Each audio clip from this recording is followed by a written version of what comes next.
Hello everyone, I hope all of you are doing good.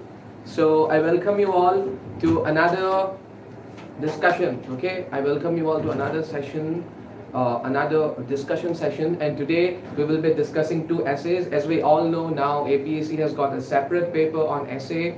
So essay is very important. So today in this session, we'll be talking about, we'll be discussing comprehensively two essays, and both the essays, and earlier in the day we also conducted a test.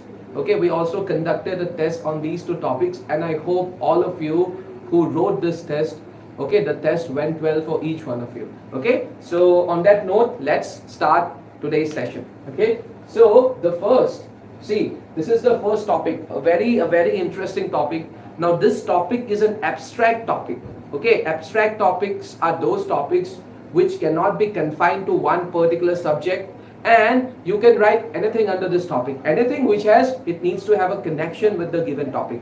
So those topics are known as what? Abstract topics. And abstract topics are one such area you can almost be certain that you will get at least one essay from.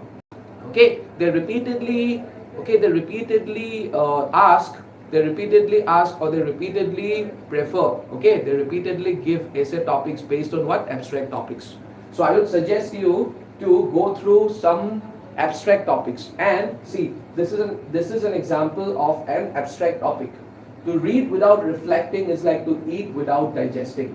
Okay, to read without reflecting is like to eat without digesting. Okay, so the very first thing, okay, any essay, okay, so as far as essays are concerned, one thing you have to keep in mind is that your essay needs to have a proper structure. Okay, if your essay is structured, in a very nice manner, if you put your essay into a standard format, then you will stand a greater chance of scoring more marks than your competitors. So as much as possible, always try to give, because the entire paper, gote paper kon essay reporte hobo. I'm talking about a separate paper. So jehetu gote paper kon essay reporte hobo, so try to give a definite structure to the essay. And what do I mean by definite structure? For example, introduction, body and conclusion.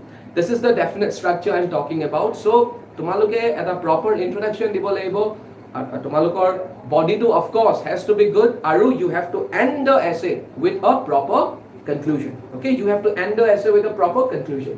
So having said that, this is a beautiful way of starting this essay. So we are basically starting the essay with a quote, and this is a very nice way to start off things. Okay, if you start off things with a famous quote, that quote has to have some sort of relevance with the essay topic, obviously.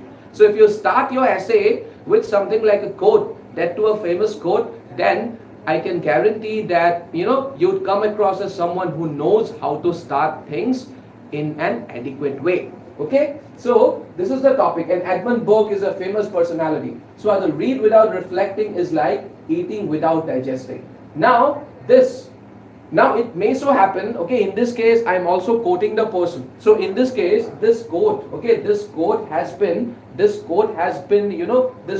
given by Edmund Burke. So this quote was given by Edmund Burke. So there may be circumstances, or there may be times when you do not know who has given the quote. Okay, who has given the quote? There may be times that you do not know who has given the quote. Rest assured, it's not very important to know the person who has given the quote. What is important is to catch the essence of the quote. Hey, quote to ami etu jona tu iman important nohoy je hey quote to kune dise. Thik ase, ami janu karone yata ami mention kori disu, kintu besibhag khetrot ami nazanibo paru. So jodi tumaloke nazana, tenehole there is nothing to worry about. It's very normal. Okay, we cannot know each and every quote. So kintu hey quote to thik ase, hejon manhume ki kobo bicharise, हेतु तुमालोके जानिबो लागिबो आरो हेतुर ओपरते गुटे एसेखन base करि लिखिबो लागिबो. Okay, so now every time you read something, take some time and reflect on it. Okay, in order to nourish our body. Again we will go back to the topic. To read without reflecting is like eating without digesting. Ami jodi okol poriye goi thaku without reflecting, reflect কৰা মানে কি আমি যোনখিনি বস্তু পঢ়িলো এতিয়া আমি civil service এক্সামৰ কাৰণে পঢ়ি আছো আমি যদি মাথু পঢ়ি পঢ়ি গৈ থাকো if we just keep on studying if we just keep on gathering information as much information as possible without reflecting on what we have studied তেনেহলে কি হ'ব গম পাইছে নে এতিয়া চাও APSC এ নিজৰ প্যাটাৰ্নটো চেঞ্জ কৰি দিছে okay it has started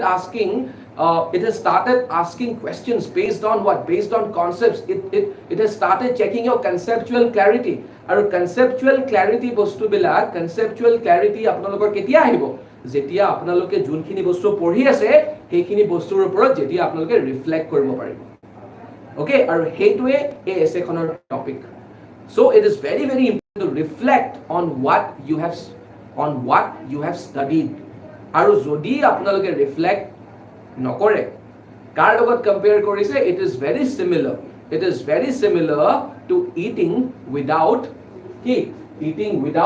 digesting আমি ডাইজেস্ট কৰিব পাৰিব লাগিব আমি বস্তুখিনি যে খাও আমি হজম কৰিব পাৰিব লাগিব আমি যদি হজম কৰিব নোৱাৰো আমি সকলোৱে জানো আমি নানান সমস্যাৰ সন্মুখীন হওঁ okay we face a lot of problems okay so in this particular quote Edmund Burke has compared a person who doesn't reflect on what he has studied with a person who has eaten but who has not digested the food okay see every time you read something take some time and reflect on it ঠিক আছে আমি যেতিয়াই যিকোনো বস্তু যেতিয়া আমি পঢ়ো so আমি অলপ সময় উলিয়াই we should reflect on that okay we should reflect on that in order to nourish our bodies we digest our food okay the process is one way that our body can absorb nutrients okay reading and then taking time to reflect is one way that you can provide nourishment for your mind ঠিক আছে আমি যে বস্তুবিলাক খাও ঠিক আছে আমি যে বস্তুবিলাক যেতিয়া খাও আমি ডাইজেস্ট কৰো ঠিক আছে ডাইজেস্ট কৰো কাৰণে হে ধৰক আমাৰ বডিটোক যি বস্তু লাগে ভিটামিন হক আপোনাৰ বিভিন্ন ধৰণৰ নিউট্ৰিয়েন্টছ হক হেবিলাক বস্তু আমাৰ বডিটোৱে কেতিয়া পাব যেতিয়া আমি যিখিনি বস্তু খাইছো whatever we are eating okay whatever our intake is that intake has to be digested bodyটোৱে ডাইজেস্ট কৰিব লাগিব bodyটোৱে ডাইজেস্ট কৰিব পাৰিলেহে the body will get benefits out of what we are eating যদি আমি হেতু কৰিব নোৱাৰো তেন্তে it's of no use so ঠিক তেনেকে reading and then taking time to reflect is one way that you can nourish your mind ঠিক আছে যেনেকে আমাৰ বডিটোকো আমি নাৰিশ কৰিব লাগে আমি নাৰিশ কৰাৰ কাৰণেহে আমি বিভিন্ন ধৰণৰ ভাল বস্তুবিলাক খাওঁ হেলদি ফুড খাওঁ ঠিক তেনেকে অকল বডিক নাৰিশ কৰিলে নহব okay we also have to nourish our mind আৰু মাইন্ডক আমি কেনেকে নাৰিশ কৰিম আমি যোনবিলাক বস্তু পঢ়ি যাওঁ যদি আমি ভালকৈ ৰিফ্লেক্ট কৰো our mind will get nourished okay mindok nourish কৰাও বহুত important okay it's not enough to nourish just your body we also have to nourish our mind ঠিক আছে see reading is something very few of us ever master so many little words and oftentimes the real meaning is up for interpretation okay reading is a passion a quest to absorb information obviously okay to be active in your reading experience means to fully inhale every word ঠিক আছে when you become an active reader and immerse yourself in the book the reader becomes even more involved and gains more knowledge from the book আমি যদি খালি পঢ়িয়ে গৈ থাকো without reflecting without taking any pause আমি বস্তুবিলাক বুজিয়ে নাপাম চাবচোন কেতিয়াবা so it is advisable okay it is advisable and I can guarantee কাৰণ মই নিজে এইটো বস্তু মই প্ৰেক্টিস কৰো please take certain pauses as you read খালি আপোনালোকে পঢ়ি না যাব অলপ ভাবিব আপুনি কি পঢ়ি আছো মই ঠিক আছে যেনেকৈ এটা সেন্টেন্স পঢ়াৰ পিছত take some time to reflect on that sentence okay let that thing sink in hey বস্তুটো যদি আপুনি সিঙ্ক হবলৈ দিয়ে okay sink যদি হবলৈ দিয়ে absorb যদি কৰিবলৈ যায় যদি absorb কৰিব পাৰে I can guarantee মই কৈছো নহয় I can guarantee যে you will not just fall in love with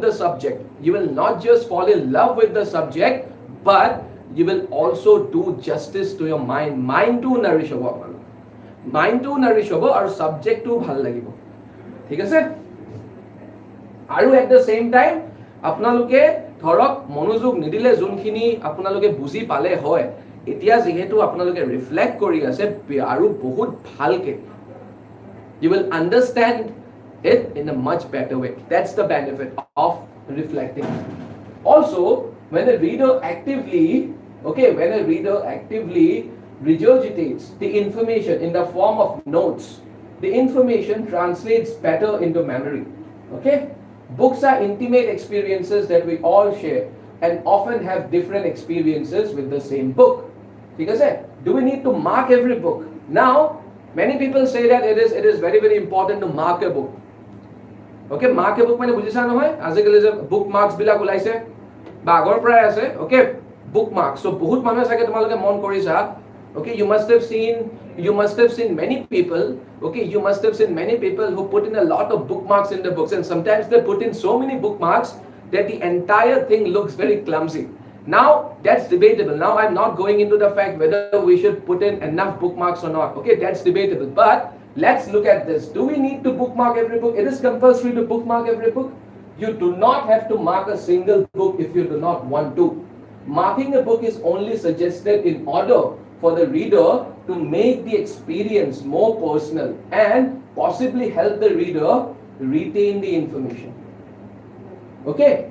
At the same time, we can mark a book and the book will not get offended. Okay? We can mark a book and the book will not get offended. Some people think that কিছুমান মানুহে তোমাৰ কিতাপৰ ভিতৰত কিছুমান mark কৰি দিয়ে লিখা লিখি কৰে ঠিক আছে so that is also debatable whether we should do that or not কিছুমান মানুহে এটো ভাল বুলি কয় কিছুমান মানুহে বেয়া বুলি কয় ঠিক আছে ধৰক কিছুমান মানুহে ক'ব পাৰে যে এনেকে আৰু কিতাপত যিটি বস্তু লিখি দিয়ে নেকি ঠিক আছে for some other people it might be a very normal thing to write something or to highlight certain important points being mentioned in the book এতিয়া কি হয় আমি পটককে বিচাৰি পাওঁ okay rather than going through the entire page our eyes or we can just focus okay will be directly drawn to that particular line or that particular sentence which will save our time so hey too with that objective in mind also many a time we end up marking or we end up highlighting certain topics or certain important lines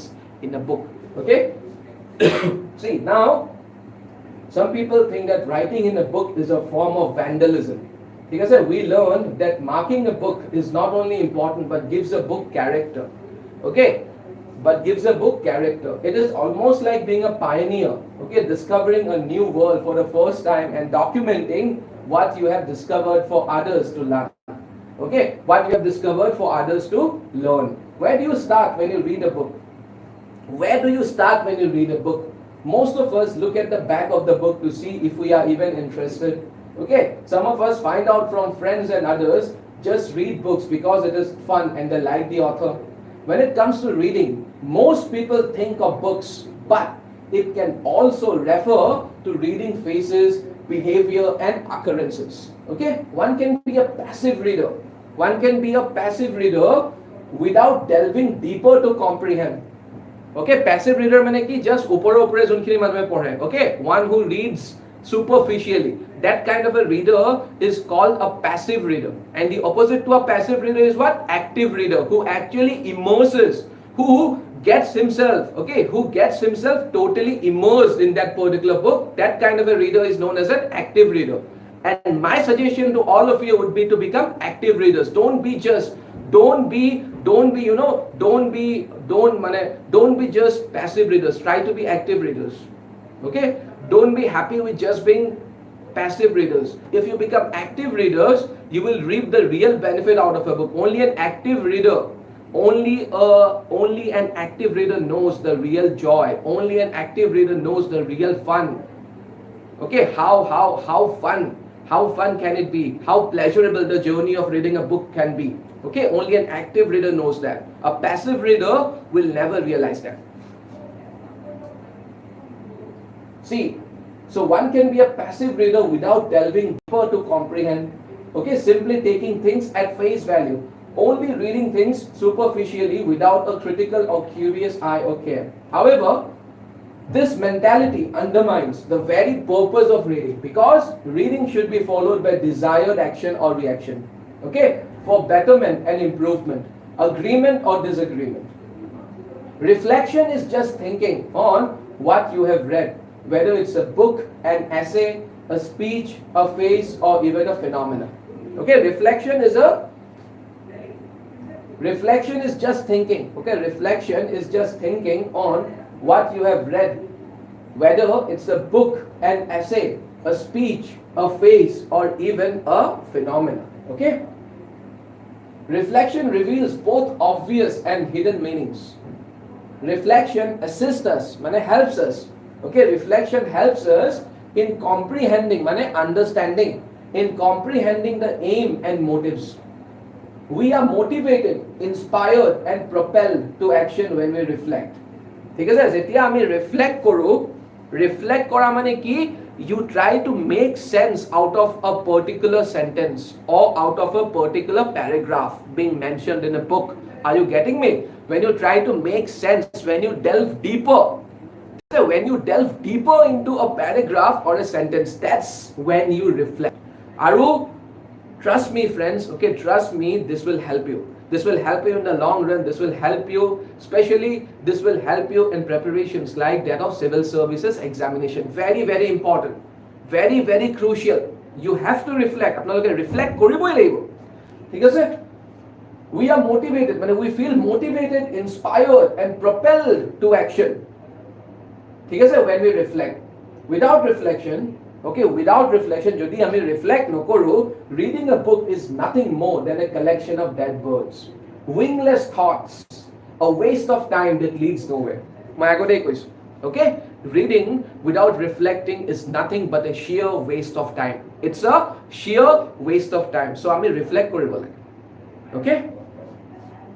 Any act including reading must be evaluated.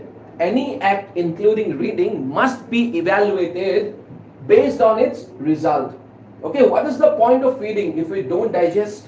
Because digesting is what gives us power and beauty. Obviously, I said this before, if we keep on eating and eating without digesting what we have eaten, what is the point of eating so much? At the end of it, we eat so that our body gets enough strength. And at the end of it, we take in a lot of fruits so that we derive the benefits out of those fruits, so that eventually we become more attractive and beautiful. That's another intention behind eating healthy food. So, what will be the point of eating so much of healthy food if our body doesn't even digest them? So, similarly, reflecting also nourishes our mind. Okay? Reflecting on what you are studying nourishes your mind. Jeneke amar healthy food and nourishes our body, reflecting what you have read nourishes your mind. ठीक है? The same reasoning applied to reading means that our act of reading results in some manifestation in our real acts and expression. Okay? This is what the expanded meaning of reflection is. Reading must be mirrored in the reader's action and behavior. Okay? Reading is extremely beneficial when it prompts reflection as thinking and reflection as activity. Okay? The purpose of reading is to connect the ideas on the page to what you already know. The purpose of reading is to connect the ideas on the page to what you already know. If you do not know anything about a subject, then pouring words of text into your mind is like pouring water into your hand. Okay? You don't retain much. Reading comprehension requires motivation, mental frameworks for holding ideas. Because concentration and good study techniques. So the question is, why do we need to learn how to read and comprehend? Reading comprehension is an important thing that every student must learn. As a student, I can say that it's hard for me to read and comprehend the stories that is given to us. Even though it's hard for me to understand what I read, reading comprehension is still important, because reading comprehension is one of the pillars. It is one of the pillars of the act of reading. Okay? Without comprehension, reading is nothing more than tracking symbols on a page with your eyes and sounding them out. Okay, beyond this, reading comprehension is essential to life. Much has been written about the importance of functional literacy. In order to survive and thrive in today's world, individuals must be able to comprehend basic texts such as bills, housing agreements, leases, purchase, directions on packaging, etc. Reading comprehension is a critical component of functional literacy. Functional literacy. Reading comprehension is the act of what? It's the act of understanding what you are reading. What you are reading. You have to understand. While the definition can be simply stated, the act is not simple to teach. Learn or practice. Reading comprehension is an intentional, active, interactive process that occurs before, during, and after a person reads a particular piece of writing. That's why we need to read and improve our comprehensive skills, because it can help us to improve not only in our school but also in our life. Reading that does not elicit thought, and action in us is pointless and a waste of time and energy. Reading that does not elicit thought and action in us, মানে আমি যদি পঢ়ি পঢ়ি গৈ থাকো আৰু হে আমি যিখিনি পঢ়ি পঢ়ি গৈ আছো, আমাৰ ভিতৰত যদি একো চেঞ্জ নানে, আমাৰ ভিতৰৰ পৰা যদি একো একচন যদি উলুৱাই আনিব নোৱাৰে, ঠিক আছে, আমাৰ ভিতৰৰ পৰা যদি কিবা ধৰা কিবা একচন উলিয়াই অনা যদি বিফল হয়, then we as readers have failed. We as readers have failed. It is nothing but a waste of time and energy.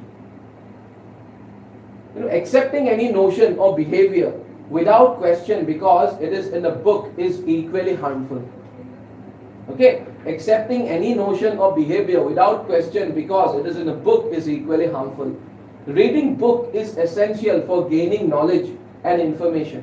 For clarity and understanding, a variety of ideas, thoughts, phenomena, and events from the past and present must be read.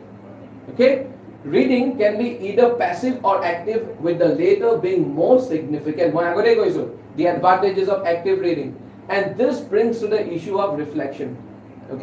Reading individuals faces social and political changes from the inside out, between the lines and with their full meaning and essence, enables us to respond in the appropriate moral, ethical, and pragmatic manner. Thus, reflection is more than just thinking. Reflection is more than just thinking. Reflection is more than just thinking. It also refers to what? Acting. It also refers to acting. Reflection is essential for understanding the intent. It is essential for understanding the intent, objective, and purpose. As well as for motivating and inspiring true aspirations and curiosity. For aspirations and curiosity. The difficulty in modern life is that we read but do not think. We read, আমি পঢ়ো কিন্তু আমি চিন্তা নকৰো। ঠিক আছে? And even if we think and comprehend, we do not act. আৰু যদি আমি বুজিও পাওঁ, আমি যদি ধৰক আমি চিন্তাও যদি কৰো, আমি ৰিফ্লেক্টও কৰো, কিন্তু আমি যোনখিনি বস্তু শিকো সেইখিনি বস্তু আমি ইমপ্লিমেন্ট নকৰো। সেইখিনি বস্তু আমি আমাৰ লাইফত ইমপ্লিমেন্ট নকৰো। ঠিক আছে? People who are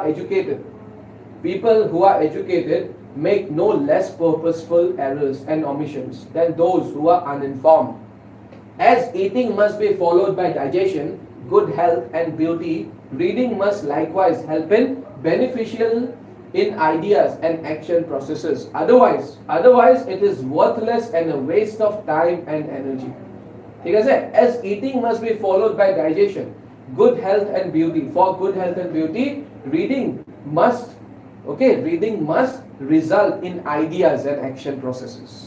Otherwise, it is worthless and a waste of time and energy.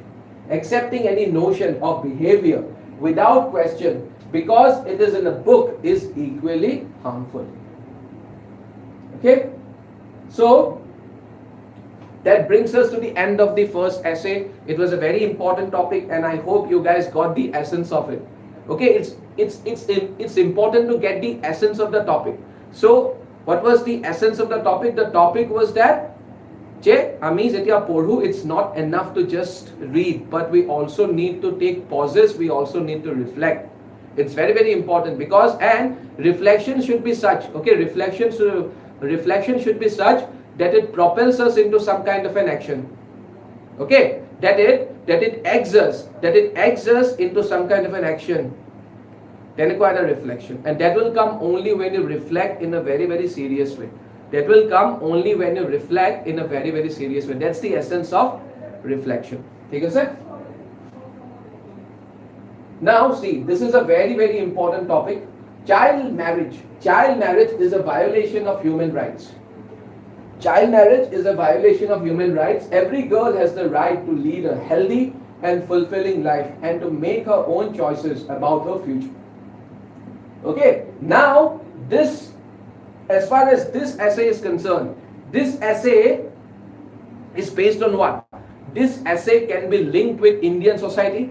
Okay, this essay can be linked with Indian society, which is a part of GS paper 1, okay, which is a part of GS 1, General Studies 1, and this topic can also be linked to current affairs. So a very, very important topic. This topic can be asked this time, especially because in APSC, especially because recently, as we all know, the government of Assam, just a few months ago, just a couple of months ago, it undertook a drive.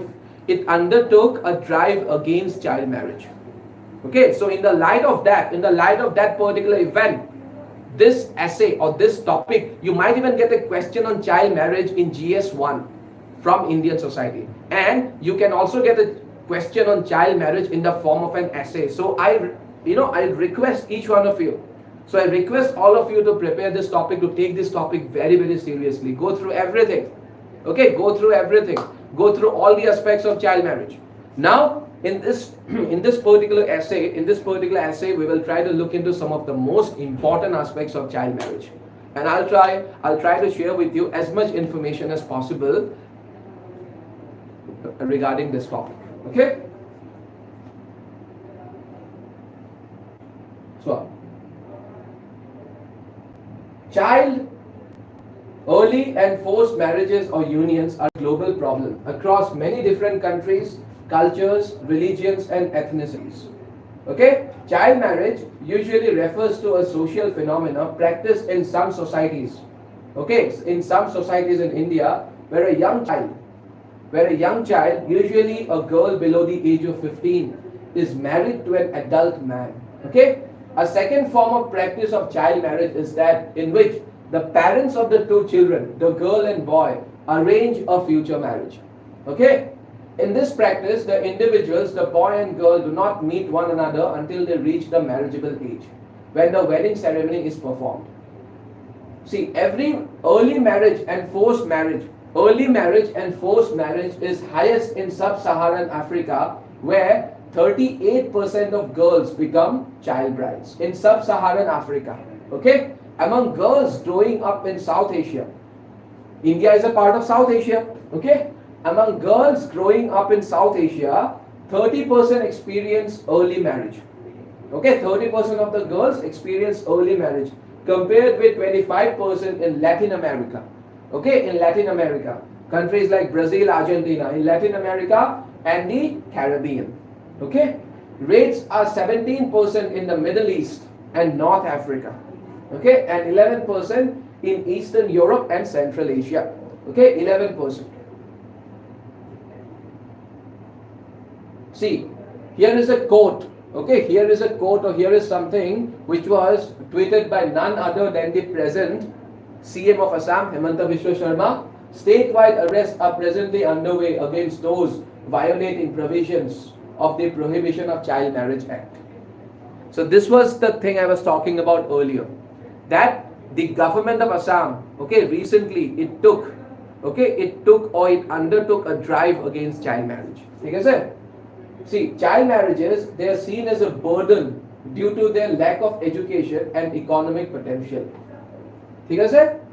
Also, women from poor households, they tend to marry earlier, especially in rural areas, and the poor families are tempted to sell their girls into prostitution, harming them and benefiting their families. Okay, Girls are often seen as a liability with limited economic role. Girls are often seen as a liability with limited economic role. Women's work is confined to the household and is not valued. A patriarchal mindset is one of the main reasons for most child marriages in India. Young girls and women in general are perceived to be natural homemakers. Their lives are to be limited within the four walls, as they are unqualified to protect themselves from the dangerous world outside. Mane?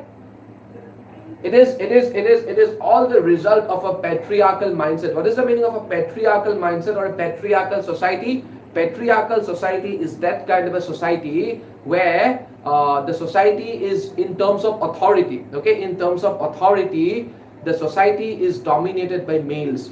That particular society can be termed as a patriarchal society. Okay, patriarchal society. Or patriarchal society, there are certain predefined rules. Okay, there are certain predefined rules which we need to break. That's a different thing. But there are certain predefined rules. Or you can say there are certain predefined notions. And the notion, now things are changing. Okay, now things have changed to a very great degree. But still we need to do a lot more in this department. Okay, still we need to do a lot more in this department. Now, of course, things are changing. Okay, things are changing for the better. But what is this notion? This notion is that, or there's a school of thought which believes that women's job, okay, women should confine themselves to the four walls. Women should confine themselves to the four walls of the house, and everything outside the house is to be taken care of by the male person. So, if everything outside the house is supposed to be taken care of by the male member, what is the point of education for the female members when all they have to do is remain inside the house? And after, if they do not have, I'm just saying about this particular mindset. I'm just saying about this particular mindset, and it is wrongly thought. It is wrongly thought that now if they do not have to do anything, so let us just marry them off. This is a major reason behind so many child marriages happening across the world. Okay? They need not be educated nor employed, as they're born to serve and care for the men in the family. When young and unmarried, they are a liability that must be prevented from doing unwomanly acts to avoid bringing shame upon the community. Hence, they must be married off young to withhold family honor, sometimes even to men twice their age. Okay, so another reason behind so many child marriages is to protect their sexuality or honor. They think that the people who belong to this conservative way of thinking, their opinion is that they always have this fear that our girl or our child she may bring dishonor to the family. Okay, she may bring dishonor to the family, so before she could do something like that, let's marry her off. That is another reason. What is the reason? The fear of being humiliated, the fear of attracting humiliation through that girl. Okay, this heinous practice has caused deaths in married girls aged 15 to 19 due to premature pregnancies. Okay, due to premature pregnancies. The girls run the risk of contracting HIV, and their children, if born, suffer from low immunity, many of them dying in infancy. Okay, several girls in such a condition are exposed to sexual abuse. Okay, they are exposed to all kinds of sexual abuse and suffer from post-traumatic stress. Because post-traumatic stress is the stress which you go through after facing a trauma. Okay, even after coming out of that particular trauma, your stress doesn't end. Okay, you go through a different phase of stress that is known as post-traumatic stress. Stress that follows a trauma. Okay, sir? Child marriages are perpetuated by poverty, with 680 million Indians lacking basic needs. Okay, poverty is one of the root causes behind child marriages. Mass marriages reduce the cost of expensive ritualistic weddings, but lack basic awareness about family planning and budgeting, leading to illiteracy and unskilled children. See, child marriage, it is no less than exploitation of right. In almost all places, the child must be 18 years and above to get married. Thus, marrying off the child before the age is exploiting their right. And in my opinion, this is in clear violation of Article 29. That is what? Right to life and liberty. Okay, which is a fundamental right. Article life, when you are right to life, when you are marrying a girl so early, you are doing nothing but snatching away Article 21 from her. Okay. So, thus marrying off early pregnancy is one of the most dangerous causes and consequences of this harmful practice. Early pregnancy, when a girl becomes pregnant at a very early age. And believe me guys, this ultimately results, see, now we also have to consider the various kinds of problems. Okay, the various kinds of problems that early pregnancy brings in for a girl, but at the same time it ultimately also has a role to play in increasing the population of a country. Okay, so child marriages are not just bad for the society. Child marriages are not just a taboo, or child marriages do not just in most cases, they do not just damage the life of the girls, but they also, the results, the consequences of a child marriage also end up increasing the population of a country. So the consequences of child marriage also include what? Also include an unwanted rise in the population. Okay? See, they are more vulnerable to sexually transmitted infections. Similarly, the elders wish to work out their family's expansion, so they marry off the youngsters to characterize the status. Most importantly, poor people practice child marriage to get rid of their loans, taxes, dowry, and more. Okay? Further, their health is also put at risk due to the contraction of sexually transmitted diseases like HIV and more. Especially the girls who get pregnant. The girls who get pregnant at a young age, it becomes harmful for the mother as well as the baby.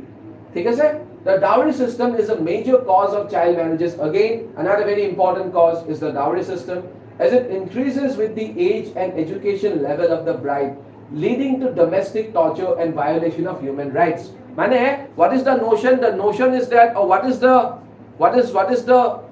convention? The rule or the convention is that the younger the child, okay, the younger the girl, the lesser is the dowry. So that is another. So marrying a child, marrying. So this particular notion serves as an incentive. This particular notion serves as an incentive for the parents to marry off their girls early, because if they marry their girls at a later stage, they might have to pay a bigger dowry, a bigger amount in the form of dowry. So that is another thing. Which makes them marry. Okay, which makes them marry off their girls at an early age. See, despite the fact that dowry has been prohibited for 5 decades, Dowry Prohibition Act, it is still common for parents of girls in India to give gifts to the groom and or his family, either in cash or kind. The dowry amount increases with the age and the education level of the girl. Hence, the incentive of the system of dowry perpetuates child marriage. Okay? The government measures undertaken so far to curb child marriages in India, such as Child Marriage Restraint Act 1929. So as you can see, 1929, so it was a colonial act. Okay, it eliminates the risk of early death of minor mothers. It extends to the whole of India except the state of Jammu and Kashmir, and it applies also to all citizens of India within and beyond India. Okay. The prohibition, this act is more important. The Prohibition of Child Marriage Act 2006, it replaces the Child Marriage Restraint Act, okay, 1929, which was enacted during the British era, obviously. So under this, Child Marriage Prohibition Officer is appointed to prevent child marriages and spread awareness. There are also gender training programs which should be spread to police and NGOs for implementation of laws and support mechanisms to reduce child marriage. Gender training programs, মানে gender বিলাকক ছোৱালী বিলাকক শিকাব লাগে, তাৰো train কৰিব লাগে, and এইবিলাক training বা various kinds of information, মানে awareness should be created. Okay, with the help of the police can also play a very crucial role in spreading this awareness. NGOs can play a very important role. Okay, in helping spread the awareness to far-flung areas. They can play a very important role. Okay, what comes up most significantly is this. What comes up most significantly in this discussion is the gap in the national education system. Okay, while private education is a luxury, out of bounds for most impoverished Indians. While private education is a luxury out of bounds for most impoverished Indians, most of the Indians cannot afford private education. Okay, most of the Indians cannot afford private education. They go to government schools. The state-run schools or the government schools are lacking in adequate infrastructure necessary for the holistic development of children. ठीक है sir? Even if the schools are functional, remote areas are devoid of opportunities like well-connected roads and transport system that make parents raise concern about their children's safety and question the necessity of sending their daughters to school at all. ठीक है sir? So this is another reason. We cannot just blame the parents, we cannot just blame the patriarchal mindset. Why will they send their daughters to schools which are unsafe? Why will they send their daughters to schools which do not give quality education? Because they cannot afford sending their daughters to private schools. So they have to send their schools to government schools. They have to send their daughters to government schools. But if the government schools are not good enough, so the parents are already of the mindset that their daughters should not be studying or they should not be receiving the same level of education as their sons. Now, if the government schools are not even good or not even up to the mark, what incentive what is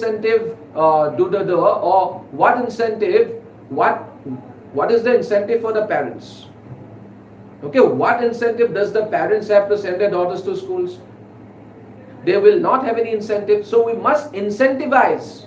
Parents must be having some sort of incentive for sending their daughters. When we know that there is a patriarchal mindset entrenched so deeply in our society, then we have to make the first initiative. The government has to make the first initiative.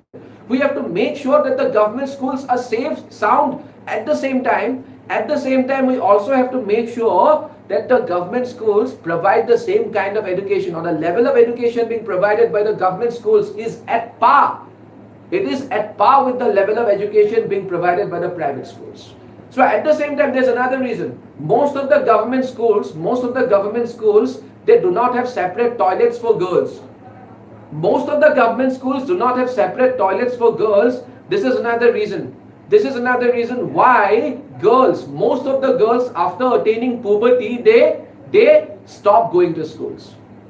Out of the fear of being embarrassed, they stop going to schools because their schools do not even have separate washrooms for girls.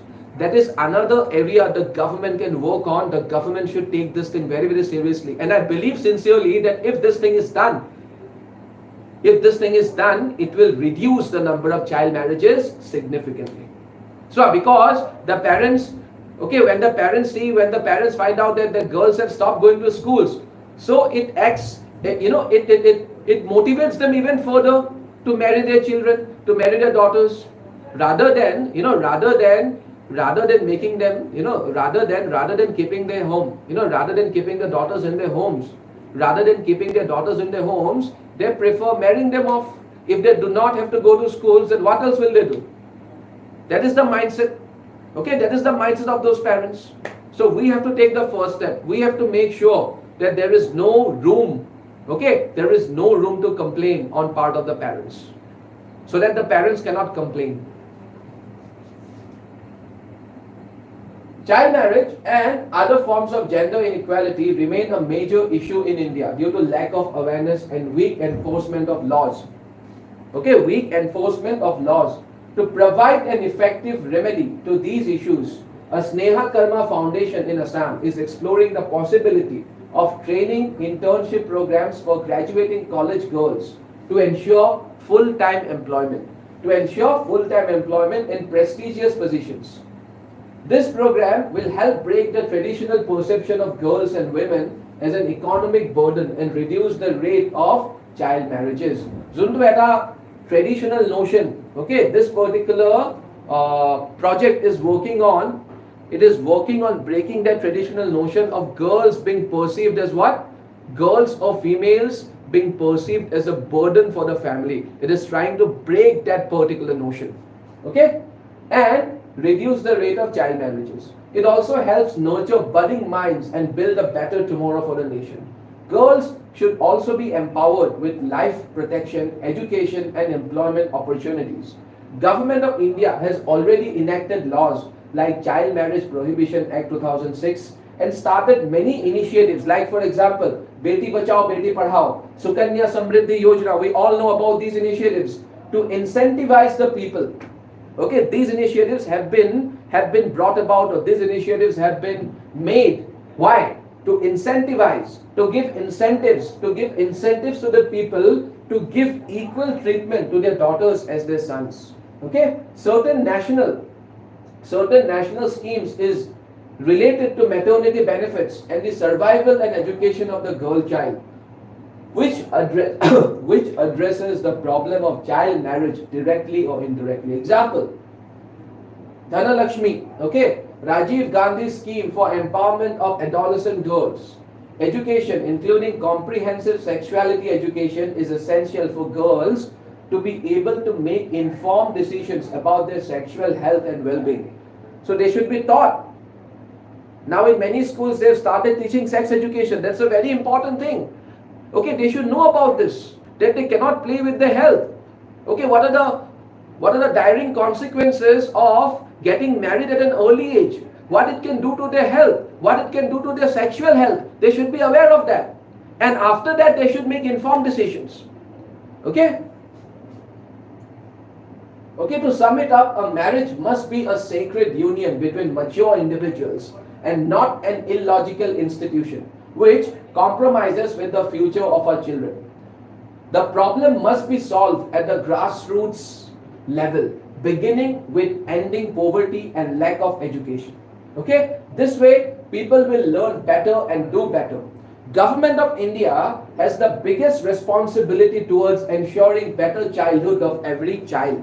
Every child, irrespective of socio-economic status, is entitled to the quality education, health facilities and freedom and space to enjoy childhood. Okay, so if we are marrying off the daughters, if we are marrying off the girls at an early age, we are violating many fundamental rights, like for example Article 21, Article 21A, that is right to what? Right to education. Okay, if we are not letting them study further, if we are not letting them study right to education from 6 years to 14 years of age, if we are marrying them off,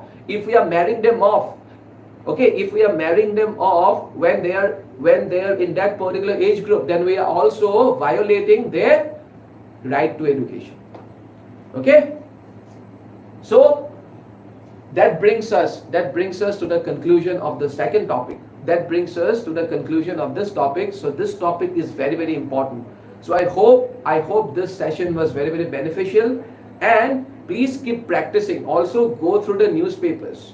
They often essay topics, okay, they often give essay topics, or you will be able to write, or there's a chance of you finding a common topic.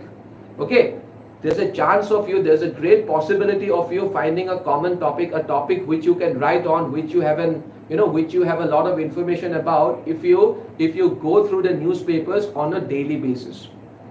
Trust me, jodi tumalake hodai jodi newspapers podha, if you start reading newspapers on a daily basis, there is a great possibility, there is a big possibility. ঠিক আছে, খুব সম্ভৱ তোমালোকে দুয়োটা topic তোমালোকে common পাই যাব পাৰা। দুটা নাপালে এটলিষ্ট এটা তোমালোকে কমন পাবাই।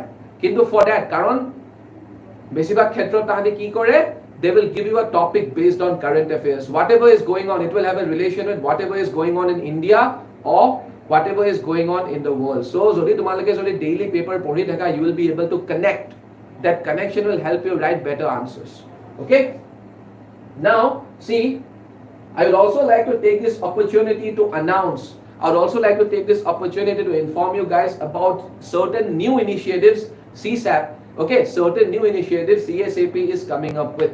Okay, certain new initiatives Civil Services Achievers Point is coming up with. And the first new initiative that CSAP is coming up with is full length test. And all these initiatives are absolutely free. All these initiatives which we are bringing up for the benefit of the students, which we are bringing up for the benefit of the students, which we are bringing up in the benefit of the larger community of students. We are providing everything. We are not charging a penny. We are providing everything for free. Okay, that's the biggest pull. Okay, that's the biggest thing. We are providing everything for free. So the first thing that we are offering is what? Full length test. Okay, full length test, paper 1 to 6 for APSC mains in both online and offline mode. And we will be conducting the full length test in 17. Okay, we'll be conducting this full length test on 17, 18 and 19. So have you noticed one thing? We are going to conduct this full length test exactly in the way APSC conducts the mains examination. Exactly. It's an exact replica. The timings are also same. So when you come to give this test, when you come to write this test, you will be it will help you. Okay, it will help you. You will feel like you are sitting or you are writing APSC mains. We will make sure to give you that environment, and the timings are also the same. Okay, so please think about it. See, same day, same time. Test yourself accordingly, and of course, we will also provide you the best evaluation of your answers. Okay, we'll also provide you with the best evaluation of your answers. See, 17 June from 9 to 12, it will be your essay paper from 1:30 to 4:30. So as you can see, the timings are also the same. The timings are at par. These timings are at par with the timings of APSC mains. Okay, 1:30 to 4:30 on 17th of June. Okay, paper 2, general studies 1, that is. Okay, on 18th of June, you will write paper 3, that is general studies 2. And from 1:30 to 4:30, we have kept paper 4, that is GS 3. And similarly on 19th of June, paper 5, that is general studies 4. And the last paper, that is GS 5, which is based on Assam, that is what? Paper 6. Okay, sir? The next initiative, and this is equally wonderful, it is dedicated ethics free sessions on YouTube. That is what? GS4 for APSC mains. Ethics is a part of GS4. And we will guide you. Okay, in these sessions, we will guide you to identify the dilemma. Identifying the dilemma is a very, very core aspect of scoring better in the ethics paper. So we will help you with that. Okay, we will help you with that. We will help you identify the dilemma. We will also help you strategize your answers. And score maximum marks. And we are going to start free sessions on ethics starting from 20th of May. Starting from 20th of May, we are going to start free sessions. Okay, and these free sessions, the sessions on ethics will be live. Okay, we'll be live streaming these sessions on YouTube. Okay, we'll be giving these sessions on YouTube. So all you have to do is register. Okay, all you have to do is register. All we ask from you is your registration. All you have to do is register yourself, and if you register yourself, each of these will be available to you for free of cost. See, so if we talk about the ethics sessions, the major highlights are more than 30 case studies. Just imagine, we'll be providing you with more than 30 case studies. From last 5 years of UPSC exam. Okay, we'll be covering all the topics which have been asked by UPSC in the last 5 years. Each video less than 15 minutes. This is another catch. We value your time. So you will not end up consuming a lot of time. These videos, each of the videos will be of 15 minutes at the most. Okay, all important dilemmas to be covered. We will also cover the all important dilemmas. So please, all you have to do is please register yourself. Okay, the registration link will be shared in the description below, or you can also call us. Okay, you can also call us at this number. You can also call us at this number 91275-15541. Okay, I will repeat the number 91275-15541. Okay. Now, let me talk about another important initiative that we are coming up with, and this initiative is dedicated essay sessions. Okay, dedicated essay sessions which we will again stream live on YouTube. And this will again start from 20th of May. See, ace your essay writing with us. Highlights, effective 15 minutes per essay. So these sessions will also be of 15 minutes at the most. From UPSC mains, okay, from UPSC mains, previous year's questions. Again, we will be covering all the previous year's questions from UPSC mains. From APSC mains, we will also look into the questions which have been asked by APSC in the past year. Okay, essay on current affairs or essay on current related themes. Like I said, like we today discussed an essay based on the theme of what? Based on child marriage, and child marriage is in news. Okay, child marriage is in news, especially in Assam. It was in news a couple of months ago. So we will look into other topics. We will look into other topics, or we will look into other essay topics which have a connection with the ongoing events. Okay. And we will also be starting the essay sessions from 20th of May 2023. And like I said, all you have to do is register yourself. Please make a registration. All you have to do is register yourself. The registration link will be shared in the description below. It has been shared in the description below. Or you can also call us at, okay, you can also call us on this number 91275-15541. Okay, so please hurry up. 91275-15541. So please hurry up. Make the most out of it. Make the most out of it. And all these initiatives, we are not charging a single penny from you. We are providing everything for free of cost. Okay, so please make the most out of it. Please make the most out of it. We are offering you so much. We are offering you so much and not asking anything but your registration. All we are asking is your registration. And okay, and in return, we are providing all these things to you for free. So please make the most out of it. Okay, that's my only request to you. And with that, we have come to an end of today's live session. Thank you so much.